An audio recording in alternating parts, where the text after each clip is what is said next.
It's been 3 months since Summer Wells was last seen at her home here on Ben Hill Road in the Beech Creek community of Hawkins County. Since the night of June 15th, no one has been charged in relation to Summer's disappearance, and there are still no more answers as to where the little 5-year-old could be. Summer Wells is missing. She's 5 years old. She's 4 foot tall, blonde hair.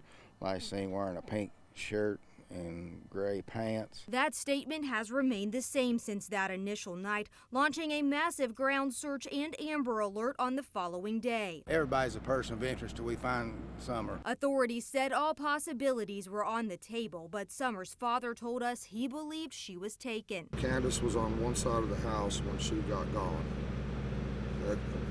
Not even 50, 60 feet away. We know she wouldn't leave the property. There's no way she would do that. A statewide call-out was requested through the Tennessee Association of Rescue Squads on June 19th. With this steep and dangerous terrain, we're also experiencing, as you see behind us, very dense canopy coverage, including very dense ground cover,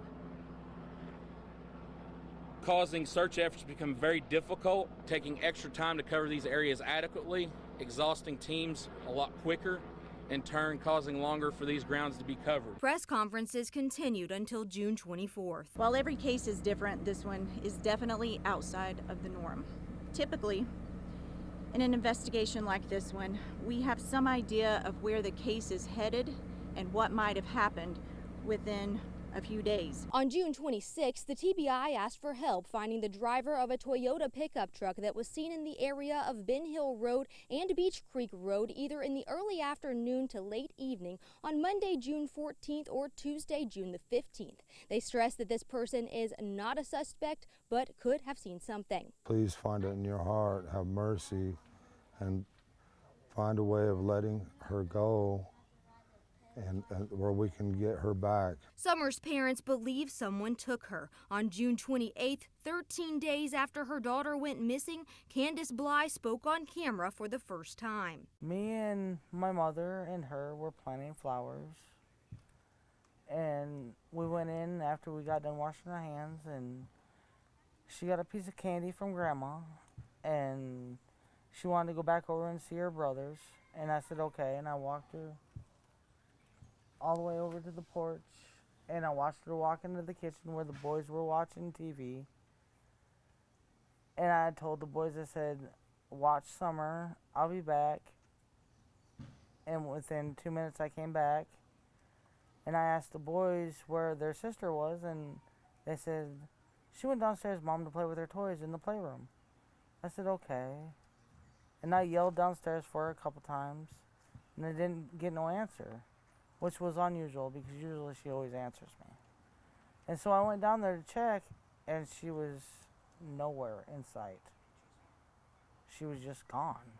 That was the same day the reward fund was finalized and search operations were officially scaled back. Speaking with command staff, speaking to subject matter experts that were involved from other agencies out of state, getting together every day.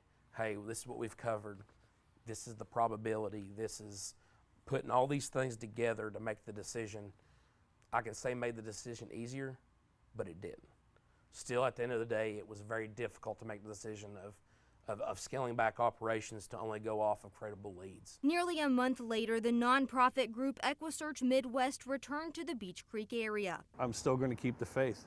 So far we haven't found her. That's a good thing. As long as I don't find a body, we still have hope that this little girl is walking amongst us, and we just need to say whoever has her, bring her home, drop her off at a safe place. The following Tuesday, the Churchill Rescue Squad announced the sheriff's office would be taking over search operations. Earlier that same day, on July 27th, Summer's parents told us after their juvenile court hearing that their sons had been in the custody of the Department of Child Protective Services since the week before. Our number one goal from day one is to find Summer. No one with the TBI or Hawkins County Sheriff's Office was available for an interview. Summer's parents, Don Wells and Candace Bly, didn't return my phone calls or messages when I asked to speak with them. And now there are no trespassing signs posted up around their home. I understand people's curiosity about where we're at in the case as far as investigation. I know people speculate, and I understand that. The TBI is still looking for the driver of that Toyota pickup truck. It's a red or maroon 1998 to 2000 model, possibly a Tacoma, with a full bed ladder rack with white buckets in the truck bed. In the Beach Creek community, Ansley Daniel, News Channel 11.